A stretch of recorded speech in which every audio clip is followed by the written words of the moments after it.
Hola, un saludo a todos. Hoy en Educando en Bienestar tenemos el gusto de conversar con Carlos Melero, creador de Coaching Realista y coach de adolescentes. Bienvenido, Carlos. Hola, buenas tardes, gracias. Mira, para tener un contexto amplio, cuéntanos, ¿qué es eso del coaching realista? A ver, el coaching realista es un método de coaching basado en el coaching humanista no directivo, al que le he añadido algunos elementos metodológicos y, bueno, sobre todo es un método que sirve para yo saber, o que nació del momento en el que yo descubrí por qué funciona el coaching. Entonces, el coaching realista es un método que ayuda a las personas a descubrir sus propias motivaciones, su propia forma de hacer las cosas, sus propios recursos. Dicho así, es igual que cualquier otro coaching no directivo. Hago mucho hincapié en el tema de no directivo. Lo que pasa es que en concreto el coaching realista sigue una metodología. Entonces, es especialmente determinante o es diferente para quien lo practica. Pero visto desde fuera, a la hora de conocer para qué funciona, es lo mismo que cualquier otro coaching no directivo. Está entrando un ruido muy extraño, como si soplara aire en un micrófono. ¿Sí? Ya ha desaparecido. Perdón, entiendo que a ti no te ha llegado, ¿no? No, no. Vale, disculpa. Sí, y bueno, lo que decías, ¿no? Y dentro de tu coaching realista, tú te has decantado por los adolescentes. ¿Es así? Sí y no. A ver, sí, para que te quedes tranquila, no pasa nada, no nos hemos equivocado. Y no en el sentido de que no es que yo me decantara, aunque reconozco que tenía debilidad en esa línea, pero durante mucho tiempo me dio mucho miedo. Me daba mucho miedo enfrentarme a un adolescente. Digo, me va a destrozar, me va a comer, me va a devorar. Ni se me planteó, pero sí es cierto que antes de dedicarme al coaching empecé a escribir un esbozo de libros, de textos que luego se convirtieron en un libro, en un blog, hablando de comunicación familiar, ¿no? Yo observaba la comunicación de padres a hijos y me extrañaba mucho en cómo aquello lo estaban haciendo, o sea, cómo sucedía. La ausencia de respeto, una serie de cosas que no terminaba de entender. Y entonces, digamos que el interés lo tenía de forma embrional antes de dedicarme al coaching y digo que no me he decantado yo por eso porque lo que hago con los chavales es exactamente lo mismo que con los adultos. No es distinto, es igual. Lo que pasa es que con los chavales funciona especialmente bien. Seguramente porque los trato de una forma normal, como adultos normales. Y viendo lo bien que funciona, pues efectivamente he continuado escribiendo artículos, he continuado con esa línea y he continuado pues con la escuela de coaching para padres, pero casi porque me ha ido llevando la realidad y el éxito que estaba teniendo con los chavales. No es que yo decidiera en un momento dado decir, me voy a dedicar a eso. No, yo empecé con coaching ejecutivo, luego me fui al coaching de vida, al coaching personal, y probé un poquito el tema de adolescentes y ahora estoy trabajando con adolescentes y con más cosas. Ujú. Genial. Y con respecto a los adolescentes, ¿qué características tienen los adolescentes en general y en particular los que llegan a ti? Esa es una de las cosas que creo que favorece el éxito de mi forma de trabajar. Y es que no tengo una idea de qué les pasa a los chavales. Para mí creo que eso es un error. De hecho, cuando en su día contacté con otros coaches que se dedicaban a jóvenes, me sorprendía que hablaran en esos términos. A los chavales lo que les pasa es, ¿cómo puedes hacer un coaching no directivo en el que tú no utilizas ninguna premisa para acompañar al otro y al mismo tiempo de- te- tienes una opinión de lo que les pasa a los chicos como si fuera lo mismo a todos? Yo te aseguro que lo que le pasa a un chaval de un barrio del noreste de Madrid no tiene nada que ver con lo que le pasa a un chaval del colegio que tengo al lado de casa. Y dentro de la misma clase, cómo lo vive uno y cómo lo vive otro, no tiene nada que ver. Por eso te decía que parte del éxito del trabajo con chavales depende de eso, de que entres totalmente vacío. No, yo no conozco nada que digas, a los chicos les pasa esto, en absoluto. Sí puedo hablar de situaciones que puede que se repitan, ¿vale? Pero no como un diagnóstico global de toda la juventud. Entonces, sí creo, por ejemplo, que por lo general un chaval de, ponle 16 años, pues tiene una mayor capacidad para aprender y generar nuevas normas sobre cómo funciona el mundo. Eso no es propio de nuestra sociedad, yo creo que eso es global de la humanidad en sí, ¿no? Cuando un niño nace no sabe hacer nada y va aprendiendo. Entonces, sí he vivido situaciones en las que un chaval ve un vídeo de YouTube, se genera una opinión y luego cuando ve un segundo en el que la opinión es diferente, cree que el segundo está equivocado.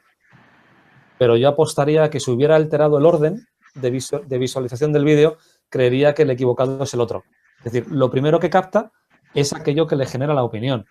Cuando somos más mayores, no por el hecho de ser mayores, sino por haber vivido más y haber recibido mucha más información, es más difícil. Sí veo en chavales cosas como, por ejemplo, y esto además es una transcripción casi literal, lo que te voy a decir. Un chaval que dice, yo es que soy muy torpe. Y le pregunto, ¿en qué te basas para pensar que eres torpe? Y dice, me lo han dicho mis padres. Punto. Ya está. No tenía ninguna base, ninguna fundamentación, ninguna experiencia, pero él estaba convencido y actuaba en base a esa premisa. Y cuando se le planteaban acciones futuras, las pensaba o las diseñaba pensando que, además, cuidado, que yo soy muy torpe. No sé por qué, pero me lo han dicho. Pues eso es algo que sí es cierto que he visto sobre todo en adolescentes o solo en adolescentes. Pero no me gusta hablar en términos de a los adolescentes les pasa. Porque seguramente ese chaval, si a sus 15 años, en vez de estar viviendo aquí o en una ciudad occidental, estuviera viviendo en el Amazonas o en un entorno totalmente diferente, su actitud, su forma de pensar sería muy distinta. Como Yo, cualquier persona, ya sea adulto o adolescente, ¿no? es que esa es la clave, un adolescente es cualquier persona. A la hora de hacer coaching, un adolescente es cualquier persona. Y así debes entrar a hablar con él. Con la apertura de decir, no tengo ni idea de quién eres, no tengo ni idea de qué te pasa, no tengo ni idea de cuáles son las soluciones. Yo te acompaño desde mi ignorancia total. Ver a un chaval y pensar, es un chaval de 16, a este lo que le pasa es, perdona, estás condicionando tu proceso, tu sesión enormemente. Es un prejuicio en el que te apoyas para hacer la sesión, por lo tanto la sesión va a estar muy limitada. Me parece estupendo. Es empezar como un lienzo en blanco, ¿no? Claro. Totalmente, abierto a todo lo que pueda suceder. Es que así debe ser. Para hacer coaching realista o coaching no directivo, debes partir en blanco, de decir, no sé quién eres, no sé qué te pasa, no sé qué quieres, no sé cuáles son tus circunstancias, no sé cuáles son tus intereses. Y así es cuando el usuario, el cliente, el chaval, puede empezar a tomar conciencia, porque tiene que rellenar todo ese lienzo, que está libre de prejuicios. Estupendo. Pero yendo un poquito más a lo que se escucha, a lo que se oye, ¿no? La comunicación que existe entre padres e hijos adolescentes no es, creo, la óptima, ¿no? Entonces, muchos padres, muchos que conozco, están preocupados porque no llegan a comunicarse con sus hijos de esas edades. ¿Cuál es la causa según tu experiencia? A ver, salvando lo que te he comentado antes de que cada causa es distinta, ¿vale? Ten en cuenta, a ver, hay una cosa que cuando alguien me pregunta algo parecido, buscando una solución o un diagnóstico global, le respondo siempre con un ejemplo, con este ejemplo. Cuando yo estoy impartiendo una conferencia o dando un curso y hay un auditorio lleno de padres y un padre me pregunta esto, yo pregunto a la audiencia, ¿quién tiene más de un hijo? Y a los que levantan la mano les pregunto, ¿lo que te sirve con uno te sirve con el otro? Y todos dicen no. Digo, entonces, ¿cómo voy a saber yo lo que te está pasando a ti con tu hijo cuando los que tenéis más de un hijo sabéis que el uno y el otro son diferentes y lo que funciona con uno no funciona con otro? Dicho esto y salvada esa distancia de que no creo en los diagnósticos globales, sí me parece que hay cosas que se dan repetidamente cuando hay un problema de comunicación. Una de ellas puede ser la falta de respeto por el legítimo otro. Es decir, el momento en el que el padre o la madre ven al chaval como alguien que está generando una opinión o tiene un punto de vista que no es del todo respetable porque le falta información o por lo que sea, algo así como ¿y tú qué sabes?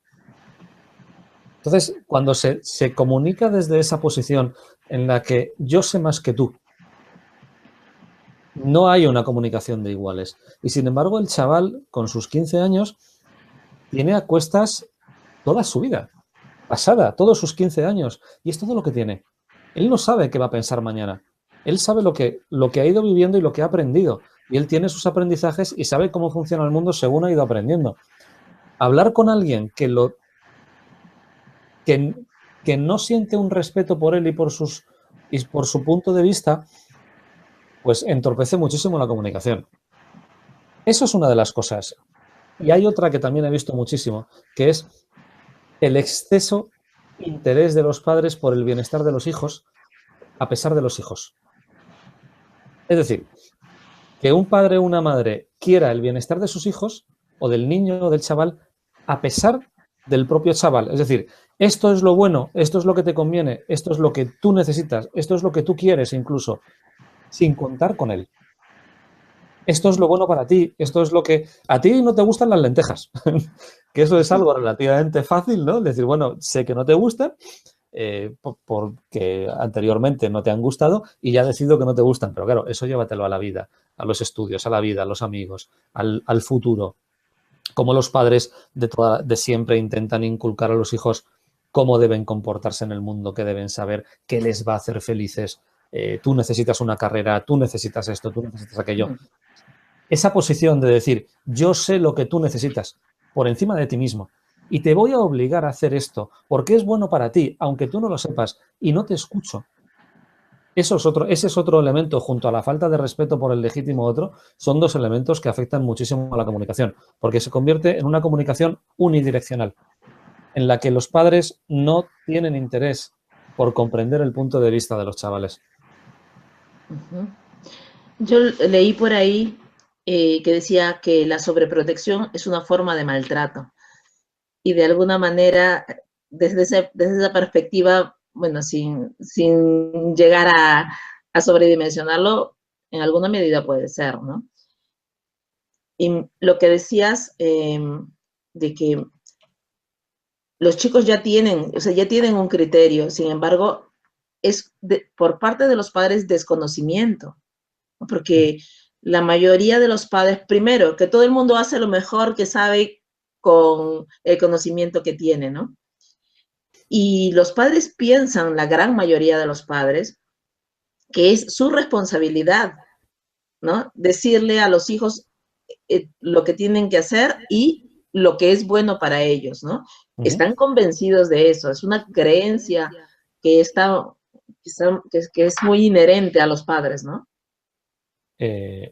Bueno, es inherente a las personas en general, pero sí, claro, el padre y la madre, los padres sienten la responsabilidad de la felicidad y del futuro de los hijos y tratan de imprimir en ellos la impresión de los propios padres. Es decir, se han compuesto una idea de cómo funciona el mundo y se defienden lo mejor que pueden. Y con ese mismo criterio intentan volcar toda esa experiencia, volcársela al chaval. Pero el problema es que, igual que los abuelos nuestros consideraban que la mejor forma de ganarse la vida era entrar en una empresa y mantenerte 40 años en ella, entrar desde abajo e ir creciendo, buscar una empresa que te cobije. Y los padres, nuestros padres, me voy a los abuelos primero, ahora nuestros padres están empeñados en que lo mejor es tener una carrera, una titulación para poder desenvolverte, que el título es muy importante. No entres desde abajo en la empresa, consigue un doctorado, consigue una ingeniería, hazte valer y luego encuentra un buen trabajo, que es otra forma. Entonces, ahí cambia, ¿no? Cambia ese supuesto realidad. Los padres que nacieron hace 100 años están empeñados en que sus hijos sean personas de bien y entren en una empresa para luego crecer o sigan con el negocio familiar, que puede ser otra. Sus hijos estaban empeñados en que se hiciera una carrera y eso esas ideas se quieren inculcar a los hijos como si siguieran siendo válidas, pero no lo son. Ahora lo que se está hablando es de emprendimiento, de desarrollo, es decir, se intenta que los chavales sean capaces de desenvolverse en una crisis, que sean capaces de tener sus propias responsabilidades, porque es lo que estamos viviendo. Pero yo recuerdo que mis padres estaban empeñados en que yo hiciera una carrera, y yo recuerdo que mis abuelos estaban empeñados en que sus hijos se pusieran al cobijo de una empresa. Eso solamente en el mundo laboral. Entonces, el esquema es que los padres aprenden cómo funciona el mundo y tratan de ahorrar a sus hijos todos los sufrimientos, todos los disgustos, todas las malas experiencias, volcándoles el conocimiento que tienen. Pero es que el conocimiento que tienen no vale para el mundo de los hijos. Es que estamos en un mundo en el que cuando una familia tiene un hijo de 10 años y otro de 20, el de 20 está viviendo en una realidad distinta al de 10. En 10 años, la infancia de uno no tiene nada que ver con la de otro. Lo que los padres están intentando enseñar a los hijos no vale. No vale cuando intentan enseñarles desde su propia experiencia, desde lo que yo sé, porque lo que el padre sabe no tiene nada que ver con lo que el hijo está viviendo. Pero ya no solamente en conocimientos prácticos, en cuestiones éticas. O sea, lo que hace 100 años era un señor recto y buena persona, ahora sería considerado seguramente un machista. Sus ideas serían consideradas así. Entonces, eso va cambiando, pero no va cambiando de forma fácil. Va cambiando casi a golpe de revolución. De revolución en generaciones. Por lo tanto, esa idea de que, o sea, los padres que están empeñados en que saben cómo sus hijos van a ser felices, pues cometen un grave error, porque no tienen ni idea. Ya no digo que no conozcan a los hijos, que en gran medida no los conocen, es que además no conocen el mundo en el que se van a desenvolver. Y con la gran intención de que sean felices, ¿no? Porque realmente lo que desean es que sean felices. Sin embargo, el creer que podemos trasladarle, ¿no? Toda nuestra experiencia es algo irreal.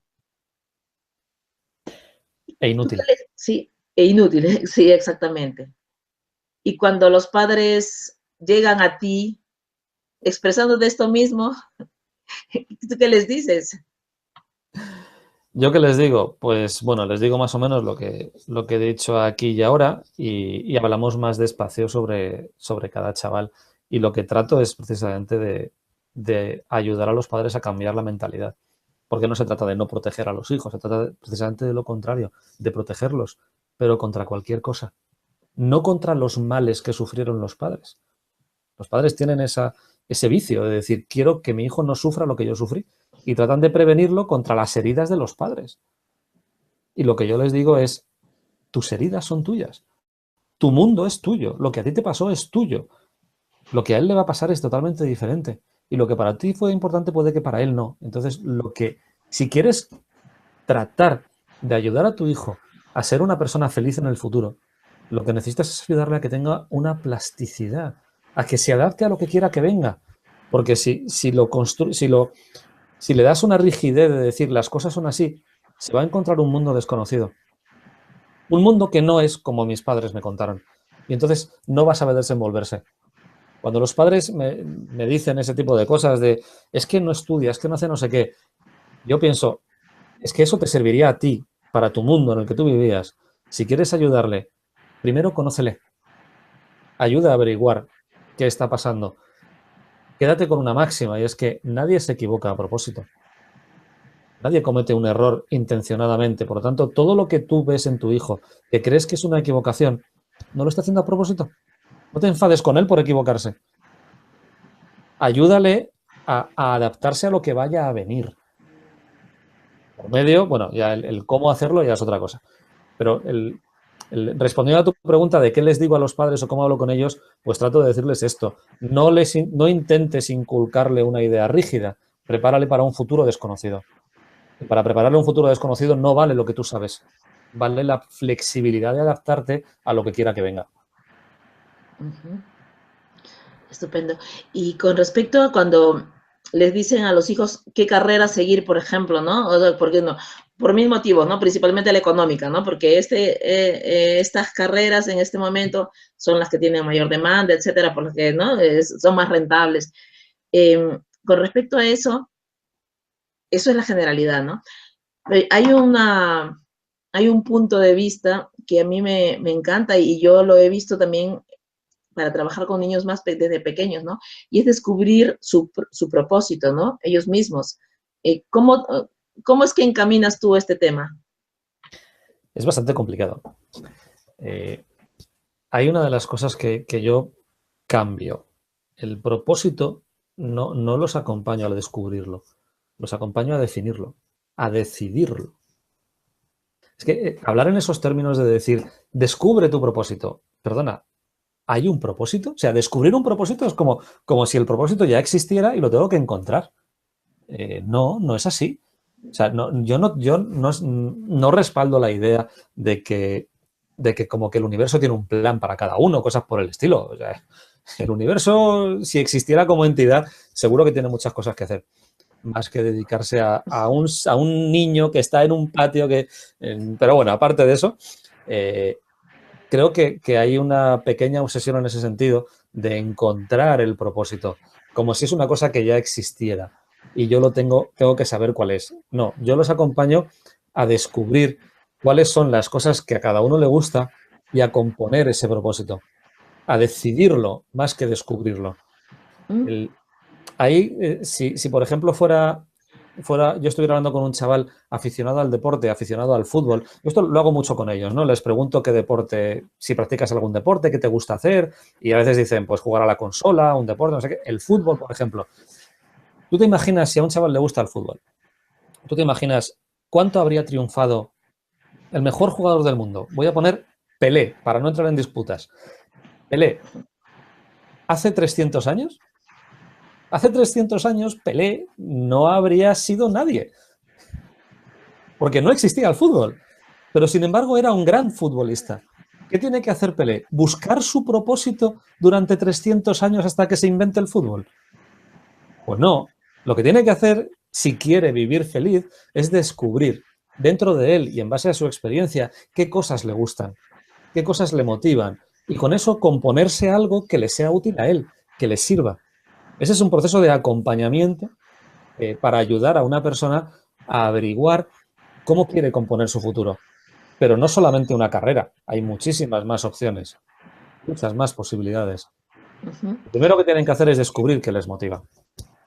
Bueno, lo que dices no contradice a esto que yo que he leído, visto. Definitivamente me baso en un libro de Deepak Chopra, no sé si te suena, ¿no?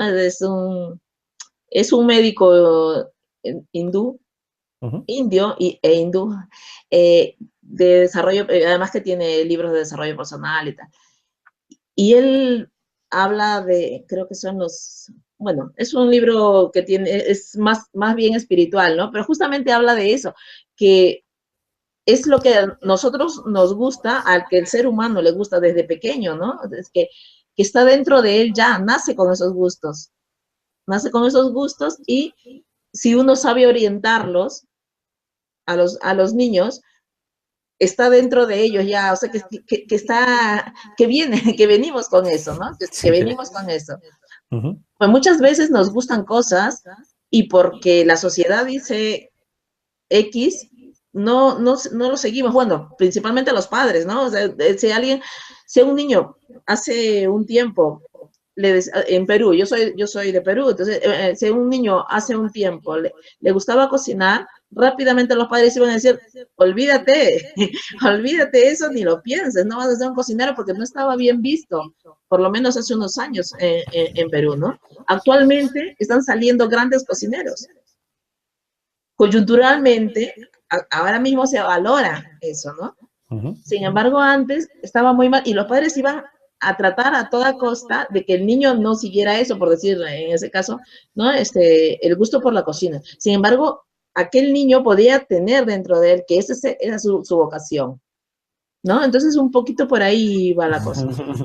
A ver, es que yo no me creo que un niño nazca con la vocación de ser cocinero. No me lo creo, lo siento. No. Sí me creo que un niño nace con ciertos gustos, necesidades o preferencias que se pueden ver satisfechas siendo cocinero, que no es lo mismo. Y te pongo el ejemplo de nuevo de Pelé. Vale, sí. Ese niño que ha nacido para ser cocinero. ¿Qué pasa? Que si nace hace 1000 años, donde no existía el concepto de cocinero, ¿no puede ser feliz? No. Ese niño nace con ciertas características y siendo cocinero satisfará esas necesidades y puede ser muy feliz. Es decir, del abanico de posibilidades de ahora, ser cocinero es lo que puede satisfacer su interés vocacional. Pero eso es coyuntural, eso es de aquí y ahora y por lo que hay. Por ejemplo, una vez esto es un ejemplo real, con un chaval que se planteaba este tipo de cosas, de a qué me dedico, pues estuvimos dándole un repaso a sus aficiones y habló del surf. Entonces, y claro, vivir del surf es una cosa, pero da igual. Nosotros lo que hicimos fue averiguar qué te gusta del surf. Y te puedes creer que ese chaval fue capaz de extraer qué le gusta del surf y ponerlo en un trabajo de camarero. ¿Que su vocación era ser camarero? No. Pero él, por medio del surf, descubrió algo que tenía sentido y que se podía hacer siendo camarero. Entonces, su vocación no era ser camarero, pero él descubrió que en el surf se satisfacía algo dentro de él y esa necesidad también podía ser satisfecha siendo camarero, de cierta forma. O sea, bueno, había una serie de cosas por medio, pero que tuvo sentido. Y es que hay una cosa que se confunde y es a la hora de los padres. Esto es un mensaje para los padres. Cuando un chaval tiene una inquietud, le gusta hacer algo, me da igual que sean los videojuegos, que el maquillaje, que lo que sea,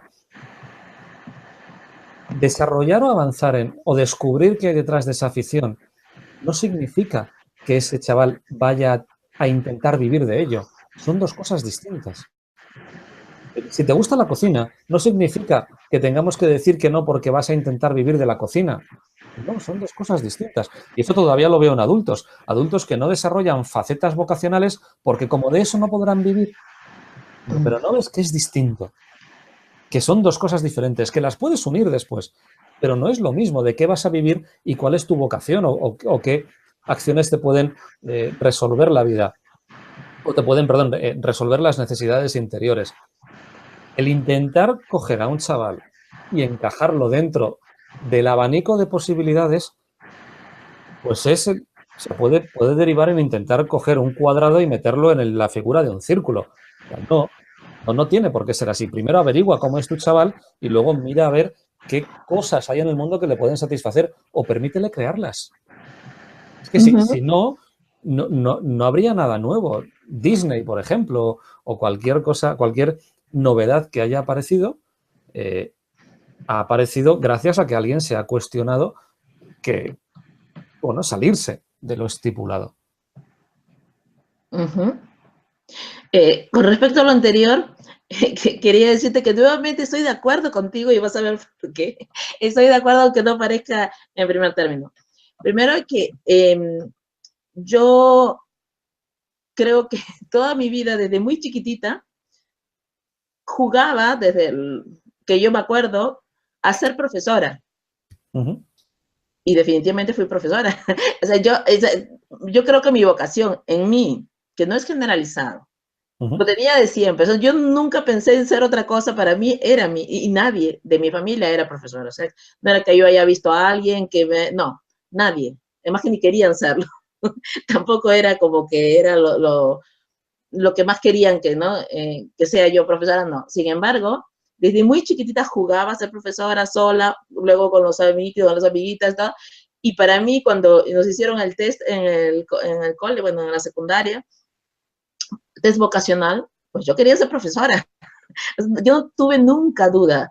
Una ventaja muy grande, porque la mayoría a esas edades no saben lo que quieren, ¿no? Y lo que ha dicho al respecto a qué hay detrás de eso. Y, bueno, de hecho, fui profesora y ejercí durante 11 años feliz de la vida. O sea, que yo estoy totalmente segura de mi vocación. Sin embargo, también vuelvo a darte la razón en lo siguiente, y es que luego vine a España, ¿no? Y ya no por diferentes motivos, porque estuve en el País Vasco, viviendo en el País Vasco, etcétera, no pude ejercer y ya no soy profesora desde hace muchísimo tiempo. Sin embargo, el coaching para mí me da lo que me daba ser Eso profesor. es. Claro, por eso te digo que estoy de acuerdo contigo, que Eso, estoy de acuerdo, aunque no sean lo, ¿no? Y eso es. me da lo mismo, me da exactamente toda la satisfacción y todo lo exactamente igual que cuando era profesora, ¿no? Ese ejemplo es perfecto. Ese ejemplo es perfecto. Cuando, y mira, y aquí también un consejo directo para padres. Eh, si tu hijo o tu hija dice que quiere ser profesor o profesora y lo tiene muy claro, está muy bien apoyarlo, pero también vendría muy bien averiguar qué es lo que espera de esa profesión, qué es lo que le está gustando de esa profesión. El ejemplo lo tengo más fácil para mí explicarlo cuando un niño dice que le gustaría ser veterinario. Porque, ahora verás por qué lo digo, es más drástica la cara y la cruz. Si un niño dice que quiere ser veterinario es porque hay algo dentro de él que será satisfecho en la imagen que ese niño tiene de lo que es un veterinario. Si tú a ese niño le preguntas, oye, entonces tú quieres ser veterinario, ¿te gustaría coser heridas? ¿Quieres sacrificar a perros enfermos? ¿Quieres atender al público? ¿Quieres hacer todo lo malo que tiene ser veterinario? Seguramente te digan no. Se trata de averiguar qué hay en la carrera de veterinaria o qué conoces tú de los veterinarios que te gusta. Y ahí es cuando empiezas a destilar la esencia de lo que ese niño quiere. Ser profesora, en tu caso, fue una vocación, satisfacía algo interior. En la práctica profesional lo has visto así, pero como tú dices, has descubierto que esa necesidad, ese algo, esa vocación, también se veía satisfecha desde el coaching. Y es posible que se pueda ver satisfecha con otras profesiones que también existen, pero hace 80 años no existía el coaching. Ya, también es verdad, por supuesto que sí, por supuesto que sí, y realmente es algo que también es un tema que preocupa muchas veces a los padres, ¿no? El que qué cosa van a seguir mis hijos, llegan a cierta edad y todo el mundo dice, ¿y ahora qué vas a seguir? Y la mayoría que no sabe, así que padres y madres atentos, atentos que esto, lo que nos estás aportando es muy, muy, muy valioso. Eh, Ahora con respecto a temas quizá de conflicto, más de conflicto, ¿no? Entre los padres e hijos adolescentes. Y también, no solamente, bueno, padres y luego quisiera que toquemos el tema de maestros, ¿no? Escuché que hablaban de la generación de padres actuales, ¿no? Como que habían pasado de tenerle miedo, de esta generación, de tenerle miedo a sus padres, a tenerle miedo a los hijos. Eh, ¿Qué nos yo, dices al soy, respecto? Sí. yo soy un padre de esta generación. Pregunto. Creo que se refiere más o menos, sí, un Entonces, padre. si yo soy un padre de esta generación, no me siento identificado. Por lo tanto, la norma, de nuevo, lo que te decía antes, no es cierta como generalización. Pero sí, acepto esa premisa acepto la premisa de que sucede mucho. ¿Vale? Hijos que fueron educados desde el miedo a los padres, desde te doy un cachete, desde me van a pillar, y se han convertido en miedo al hijo de no le voy a decir, no le voy a hablar, si me grita no sé qué, no sé cómo reaccionar y me da miedo lo que él haga. Sí, es posible que eso sea así. ¿Qué decirles? Pues, hombre, la conclusión es más o menos la misma. Estoy tratando de recordar un ejemplo o ejemplos concretos que pueda haber vivido y recuerdo una situación de conflicto entre un chaval y unos padres, muy concreta y muy puntual. O sea, una especie de crisis, pasaba esto, y esa crisis se resolvió porque hablé con los dos por separado y averigüé qué querían de verdad. Y cuando supe lo que los dos querían, lo puse en común y se resolvió el problema. El problema estaba en que no se escuchaban, en que no escuchaban la necesidad que había detrás y que tampoco la verbalizaban. Verbalizaban el yo quiero hacer esto y el otro verbalizaba yo quiero que no hagas aquello. Se quedaban en el hacer, en lo que se hace. No expresaban el para qué lo quiero hacer, el qué estoy buscando, el qué estoy necesitando. Cuando hablé con los dos, quité la parte del hacer y nos quedamos por separado en para qué lo quieres hacer y qué parte de ti está ahí en juego. Y llegamos a la necesidad, a nivel de necesidad hubo un acuerdo total. Haciéndolo de otra forma. Es un... intento encontrar un ejemplo que imaginario, ¿vale? Para mantener la privacidad de la gente. Pero es como decir, me quiero ir a vivir a Cuenca y pues no te vayas. Cuando hablas con los dos y uno dice, quiero irme a vivir a Cuenca para estas cosas, por estos motivos tengo estas necesidades, y el otro expresa, quiero que no te vayas a Cuenca por estos motivos, por estas necesidades, por estas situaciones, y entras a ese nivel, desapareció el conflicto. Y ya irse a Cuenca o no era meramente accesorio, porque sí había una cosa que se podía hacer y que satisfacía las necesidades de todos. Ese diálogo no está establecido habitualmente, no se habla en esos términos. Tenemos miedo a los hijos o se tienen miedo a los hijos porque tenemos un diálogo que se centra en lo que se hace. ¿Qué haces, qué no haces, por qué lo haces y qué puedes hacer? No se averigua en qué estás queriendo conseguir con eso que haces. Ni los unos ni los otros. Yo he tenido conversaciones con mi hijo en esos términos, de hablar con él y decirle, mira, estoy haciendo esto por este motivo. Esto es lo que me preocupa de verdad. Y en ese nivel es mucho más fácil conversar, porque ya no es pelear o discutir por madrugar para ir al colegio. Es discutir sobre mi necesidad de padre de saber que hago lo posible porque tengas un buen futuro. Y ahí es mucho más fácil dialogar. Wow, estupendo. Realmente que creo que escuchar esto para los padres es inmensamente valioso. Y bueno, y ponerlo en práctica principalmente, ¿no? Porque, bueno, porque a veces nos quedamos con el título, con el titular, ¿no? Claro. Y el contenido, pues como que no. Y con respecto a los profesores, ha habido una época, yo actualmente ya no escucho tanto, pero ha habido una época bastante difícil, ¿no? En el que los jóvenes, ¿no? Desde instituto y más y adelante, se enfrentaban, a veces de manera violenta, a los profesores. Y los profesores además se sentían sin apoyo por parte de los padres. ¿No? Con respecto a eso, no sé si te han llegado a algún caso concreto y entonces, en todo caso, ¿de qué manera se maneja? No es un área en la que yo trabaje especialmente, en la relación padres, profesores y alumnos. Sí trabajo con profesores, sí trabajo con padres, pero focalizado sobre todo a mejorar la relación y al desarrollo de los chavales. Yo cuando trabajo con padres o con profesores, lo estoy haciendo para los chavales. En cualquier caso, al decir esto, sí me ha venido a la cabeza un ejemplo real de una profesora que bueno, tuvimos un curso de los que yo imparto a profesores y después del primer taller empezó el colegio. O sea, tuvimos el primer taller antes de que empezaran las clases de ese año. Y cuando tuvimos el segundo taller, me habló y me dijo, mira, me ha pasado esto. Había un chaval que desde el principio estaba muy revoltoso, incordiaba mucho, se hacía notar mucho en la clase, era desafiante. Y cuando acabó la clase, le pedí que habláramos y me dijo ella, era una profesora, me dice, con auténtica curiosidad, con auténtico interés por conocer, le pregunté, ¿para qué te comportas así? Y me dice, se quedó callado, me dijo, no lo sé, y no ha vuelto a hacerlo.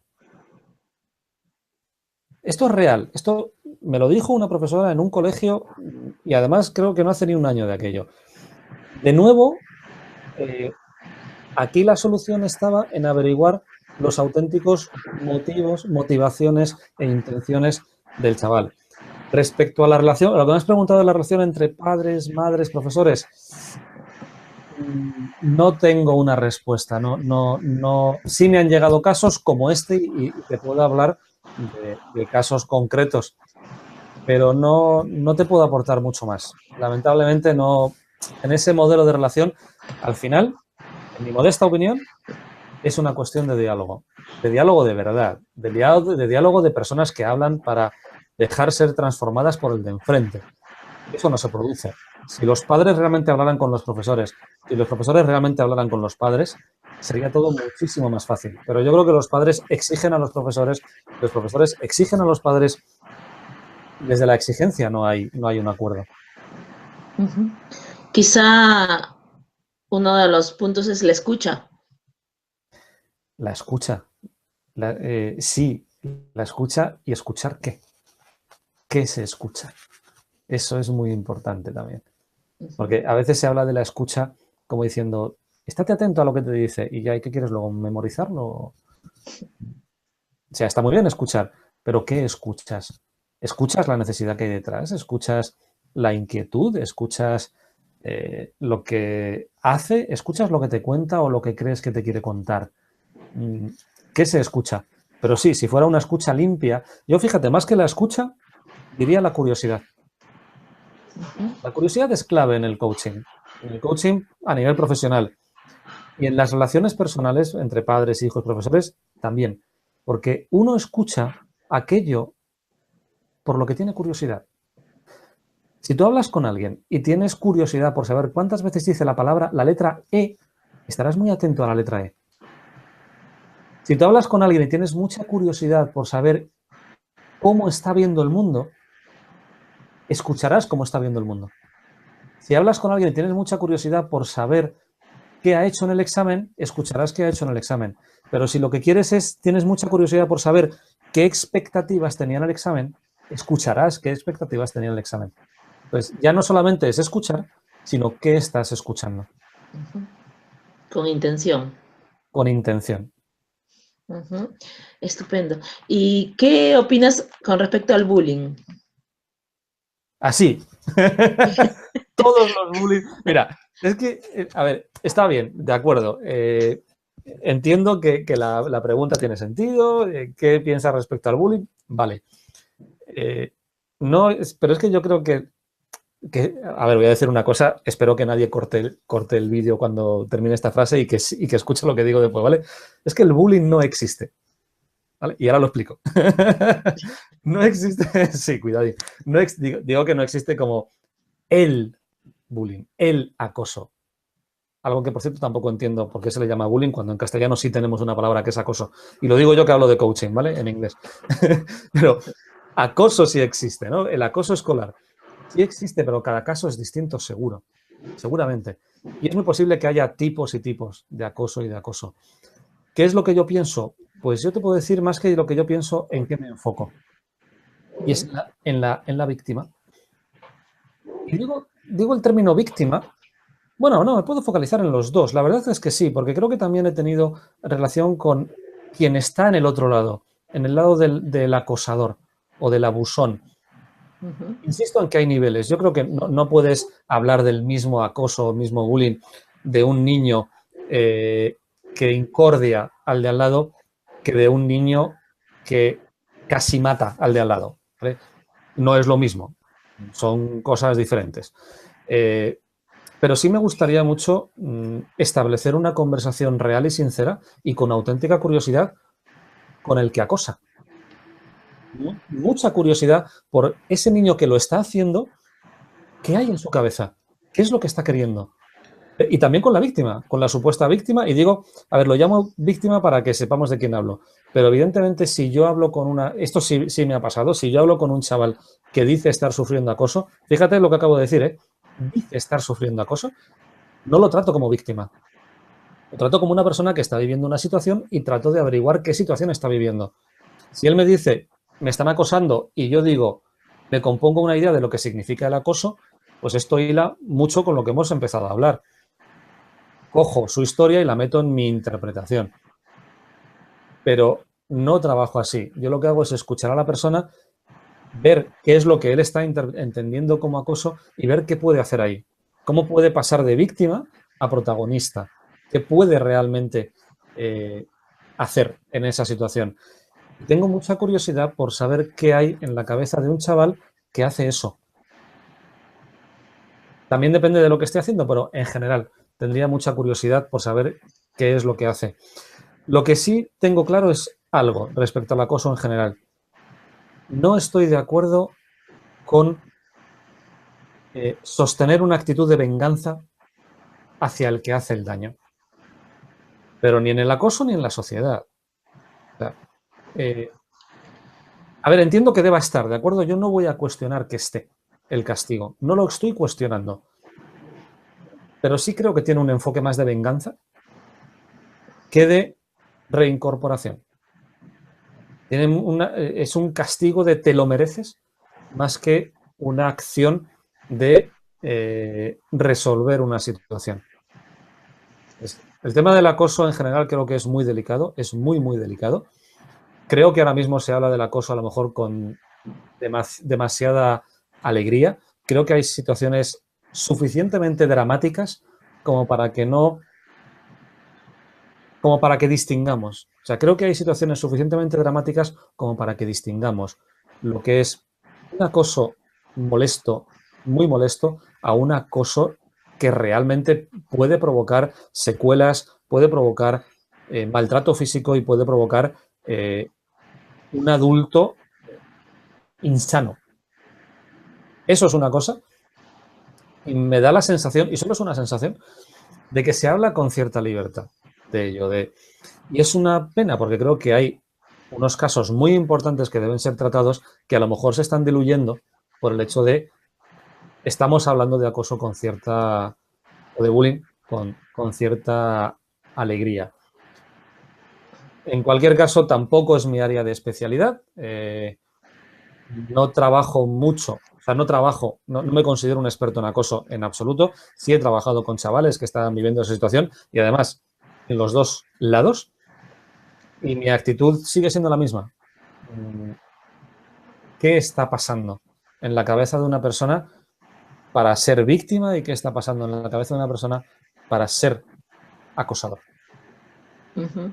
Sí que es un tema complejo, ¿no? Y además, bueno, lo que me ha llegado a mí es que en algunos casos no toman medidas necesarias el centro o, bueno, o las personas responsables, ¿no? O no de la manera como quisieran. Y bueno, de repente más adelante conversamos más profundamente porque además hay otro tercer, bueno, no sé si protagonista, pero otro personaje dentro de eso y es el observador, ¿no? El observador de aquella situación. Pues sí, sí que es un tema amplio que requiere más tiempo y más profundización, ¿no? Yo entiendo que habrá medidas que se puedan tomar de forma global, pero claro, es que mi tendencia, mi trabajo y lo que yo aporto va en la línea del individuo, de decir, el observador, ¿qué hay en cada observador? Es donde yo de forma natural voy y es lo que permite que pueda trabajar con chavales, ¿no? Es que además justo hemos empezado así la conversación. Yo no considero, quiero no considerar al acosador, quiero no considerar a la víctima como si fueran dos roles que siempre sucede lo mismo. Quiero no considerar al que observa. Sin embargo, sí entiendo, acepto y creo que es cierto y útil generar el perfil. Es decir, existe un perfil de acosador. No que el 100% sean así, pero sí existe un perfil que trabajándolo se pueden conseguir resultados globales. No 100%, pero sí globales. Y también entiendo que exista el perfil del que observa y que se pueda trabajar en esa línea. Y el perfil de la víctima y que se pueda trabajar en esa línea.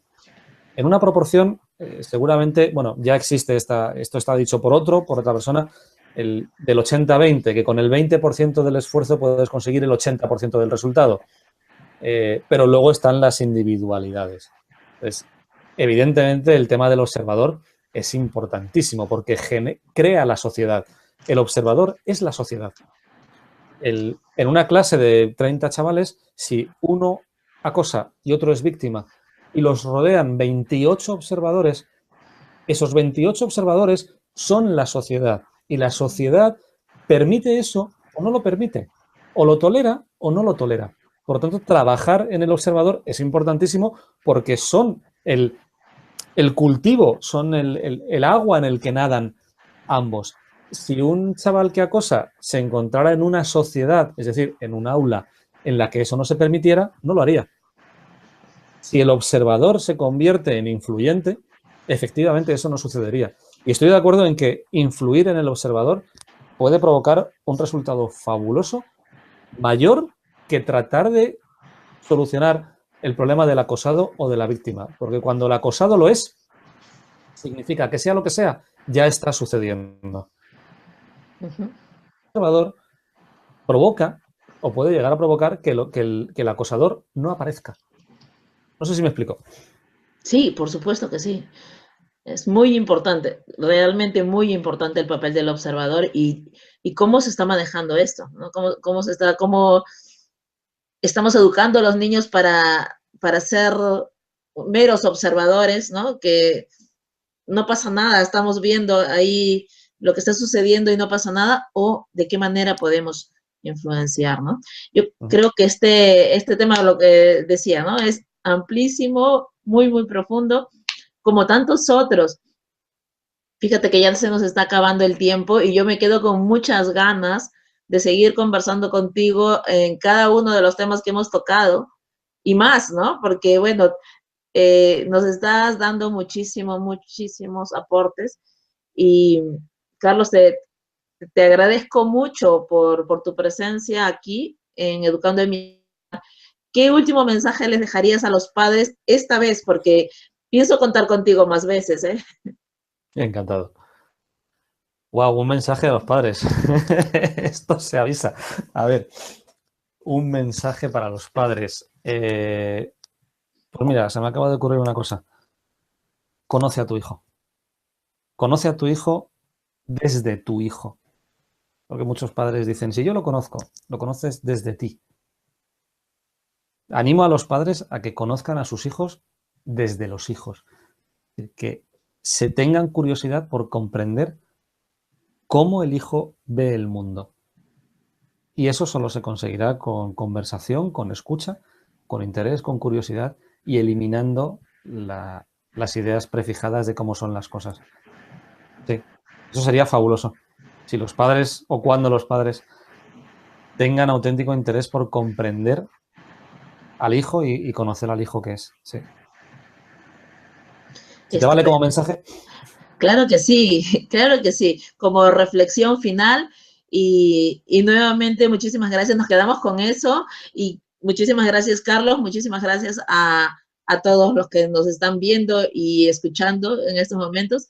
Y nada, ya saben que contamos con más Carlos en futuras ocasiones y nos seguimos viendo en Educando en Bienestar. Un Muchas saludo a gracias. todos. Hasta luego. Hasta luego.